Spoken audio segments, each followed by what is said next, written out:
বহুদিন ধরে যাব যাব করে অনেক প্ল্যান হয়েছে, অনেকবার ট্রিপ ক্যান্সেল হয়েছে, কিন্তু ওই যে তিনি না ডাকলে যাওয়া হয় না। অবশেষে মা আমাদের ডাকলেন। কোন মা?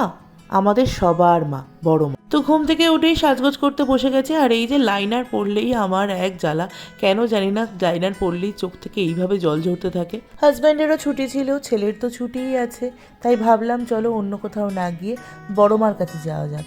নৈহাটির বড় মা বিশ্বাস ও মহিমার এক অনন্য প্রতিমূর্তি। অনেক দিন ধরে ভেবেছি বড় মার কাছে যাব, কিন্তু কোনোভাবেই যাওয়া হয়ে উঠছে না। আজ তাই ছেলে, আমার বর আর মাকে নিয়ে চললাম নৈহাটির বড় মার পুজো দিতে। ছেলে আমার রেডি হয়ে গেছে, আমিও রেডি হয়ে গেছি।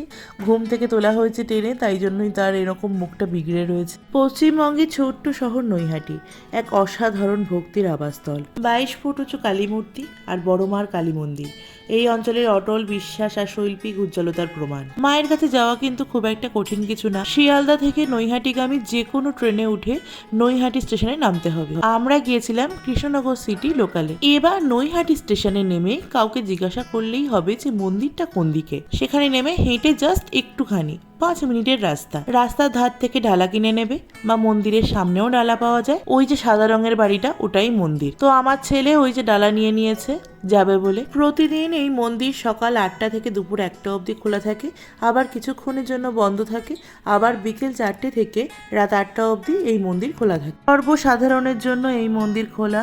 বড় মা সবার জন্য নিজের দ্বার খুলে রেখেছেন। বড় মায়ের ইতিহাস শুরু হয় 1923 সালে, যখন ভবেশ চক্রবর্তী নামে এক যুবক এক ঐশ্বরিক স্বপ্নে অনুপ্রাণিত হয়ে দেবী কালীর এক বিশাল মূর্তি তৈরির সিদ্ধান্ত নেন। বড় মাকে রক্ষাকর্তা ও নবীকরণের প্রতীক হিসেবে পুজো করা হয়। ভক্তরা বিশ্বাস করেন তার মধ্যে মন্দকে দূরে সরিয়ে রেখে সৌভাগ্য আনার এক অসীম ক্ষমতা রয়েছে। প্রায় 11টা থেকে লাইন দিয়েছি। মা গঙ্গা কি সুন্দর বয়ে যাচ্ছে দেখো। প্রচুর ভক্ত সমাগম ঘটেছিল, যার জন্য এখানে প্রচুর লাইনও পড়েছিল। এখানে নদীর ধারে একটি পার্ক আছে, যেখানে কয়েকটা উট পাখি আরো অনেক রকম পাখি আছে। তো আমার ছেলে খুব বায়না করছিল, কিন্তু পুজো দিতে এত টাইম হয়ে গেছিল, যাই আর যাওয়া হয়নি। মন্দিরে ঠিক ঢোকার আগেই এখানে আরেকটি মন্দির আছে, ব্রহ্মময়ী মায়ের মন্দির।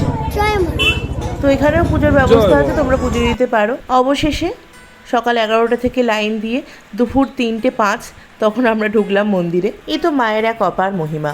3-4 ঘন্টা লাইন দেওয়ার পরেও যখন মায়ের সুন্দর মূর্তিখানা দর্শন করলাম, সমস্ত কষ্ট এক নিমেষে দূর হয়ে গেল। যেহেতু সকাল থেকে কিছু না খেয়ে দিয়ে বেরিয়েছিলাম, তাই প্রচন্ড খিদে পেয়ে গেছিল। তারপরে একটু খাওয়া দাওয়া করে প্রসাদ নিয়ে আর মায়ের আশীর্বাদ নিয়ে বাড়ি চলে এলাম।